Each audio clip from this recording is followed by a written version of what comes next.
What is up, weather enthusiasts? I'm your host, Pat's Path Predictor. Let's get right into the weather. Alright, so here's the situation we have for you, ladies and gentlemen.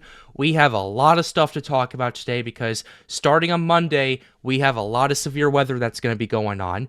Here's what we have going on is a potentially major severe weather outbreak, and we're going to go ahead and show you all the parameters that we are looking at in this video, as well as all the impacts that you guys could receive from getting this weather, and that will be kind of towards the end, so be sure you stay there to see what kind of stuff you might get. But with that being said, let's just jump right into it. Here's the cliff notes that we have right here. We have a 30% risk of severe weather on day 4, which is actually very uncommon from the SPC to do for parts of in Missouri, Oklahoma, and Arkansas, from St. Louis all the way down to the Oklahoma-Texas border.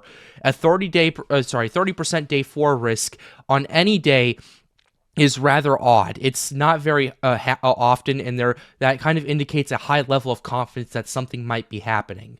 Let's go ahead and read what we have going on. We're going to read a quick discussion about what's going on, then we're going to get to the models after we get to the day 5 stuff, because there is a 15% risk for some of you guys as well in the East Coast. An upper-level trough is forecasted to move eastward across the Four Corners region Monday as the mid-level flow remains in place through the southern plains. Early in the day, an east-to-wind boundary is forecast from northern Missouri eastward into the Ohio Valley, which will likely focus elevated thunderstorm development from Monday morning into the afternoon. Large hail could occur for the more intense storms. The severe threat is expected to persist into the evening and possibly overnight as the MCS moves into the region from the west-southwest. So that's what we have going on for areas in like Missouri, Iowa, Illinois, Indiana, Ohio, that region, according to what I'm seeing.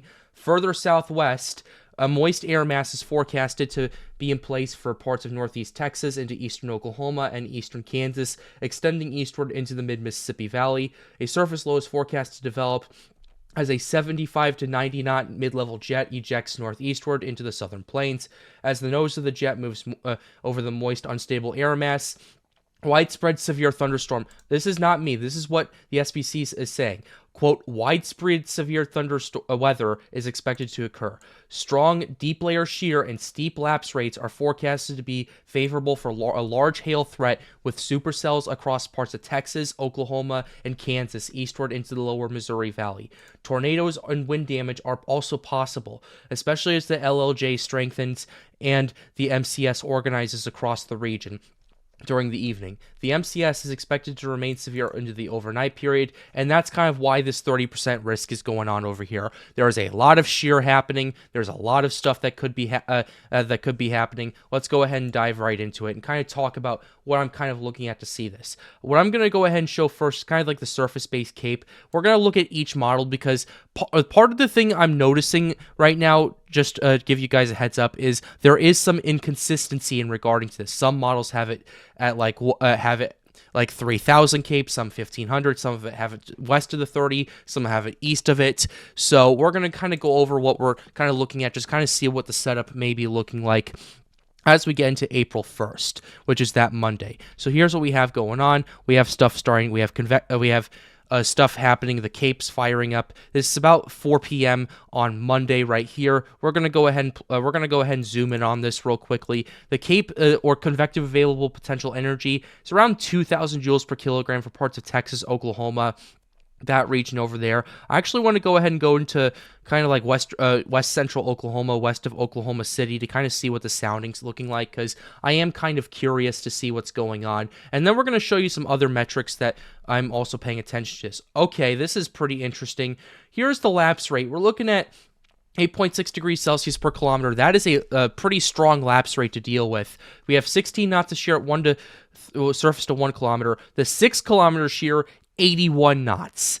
That is a lot, and that is absolutely going to enhance supercell development. There is a little bit of a cap with this right here. There is about 2,000 joules of cape going on, so we will have to pay attention to that as we continue to look at the data. So that's what we have going on with the NAM. If we go ahead and show you the GEM RDPS, we have something else happening. It's actually initiated a little bit more to the east over here. We're actually looking at more cape as well, more convective available potential energy, around 2,500 joules per kilogram going on right here, and then even into parts of Kansas and into Missouri over here. Parts of Arkansas don't really have that much going on, but here's what we have going on at 0Z as well, kind of like hour by hour, so we'll have to pay attention to that. Here's the temperature change right here, because one thing that's going to be, in my opinion, driving this is how warm it's going to be. Because, I mean, we have all this stuff. We have all this cape going on, but what's the driving force behind it? Well, here's what we have going on. We have a huge warm front that's built up across parts of central Illinois, northern Missouri, parts of Iowa, Indiana, into Ohio. That's kind of like putting the pieces in place a little bit for this severe weather outbreak to possibly happen. And as we get into about 2 o'clock in the afternoon, 3 o'clock in the afternoon, that's when temperatures are expected to max out. We're looking at upper 70s to lower 80s across parts of central Illinois into Indiana right there, lower to mid 80s in parts of Oklahoma, Texas, and even into Arkansas as well, according to the GEM RDPS. If we go ahead and show you the NAM, it's having it set up a lot further down to the south, so we'll have to pay attention to that. The NAM nest doesn't go out that far enough to kind of look at that. Here's the GEM RDPS just for context, and here's also the European model, as well as it is now as the 6Z is coming out. We'll show you. We can't unfortunately pull up the 0Z right now because it's kind of not. It's not really. It's being kind of finicky, but we can pull up this the 6Z European right here just to kind of show you what we're looking at. Temperatures are plenty warm for this kind of stuff to happen. I want to go ahead and take a look at the dew points in association with this. Oh yeah, we're looking at lower to mid 60s dew points across a lot of these regions right there. That's going to be more than enough moisture to start convective initiation right there. So you're probably hearing all this mumbo jumbo and you're going like, Patrick, you're saying all this weather stuff. You're saying all these terms that we don't understand. What we care about is what kind of impacts are we going to be having? Well, I'm glad you asked, because if we can once again refer back to some of the soundings that I've been plucking right here. If we go ahead and show you the GFS, for example, we're going to kind of pull a sounding from there to kind of get an understanding of what we're potentially looking at right there. Let's go ahead and go to central Oklahoma over here. This is around 4 p.m. on that day over there. I want to kind of see what we're looking at right here. There's two things that I've noted that I am paying attention to. First thing I'm paying attention to is the shear, and the second thing I'm paying attention to is how much cape there is. Essentially, the lapse rates are also pretty impressive as well. Here's the shear. We're looking at in central Oklahoma, according to this sounding, 24 knots of shear. That is going to potentially enhance your tornado development right there, and that's one impact I'm looking at. Your supercell development is at 70, is also going to be possibly happening as it's at 70 knots at 6 kilometers. That's also going to enhance your hail risk, as the stronger your shear is going, to kind of like the larger the updraft there is to kind of support larger hailstones. That's why hail is a significant risk to this right there. And we're also looking at damaging wind gusts in association with this, like you see with every thunderstorm. But based off of what I'm seeing, if you're in parts of Oklahoma, Arkansas, and Missouri as of right now, and before we even get to the rest of it, I have something else I wanted to pull up for you guys right here. This is yesterday's initiation from the kind of like model from the Colorado State University. This is what we have pulled up right here. I'm not sure if you guys can see that or not, but here's the situation. The probability of a severe probability is pretty disturbing, to say the very least. Max probability gets up to like 0.47, 0.5, which for 4 days out, that is very alarming to take a look at. The reason it's very alarming is because there is quite a bit of confidence that something big may be happening. Now, if we go ahead and show you the next day and go to about 4 days out, those probabilities have increased to about 0.57 out of 1.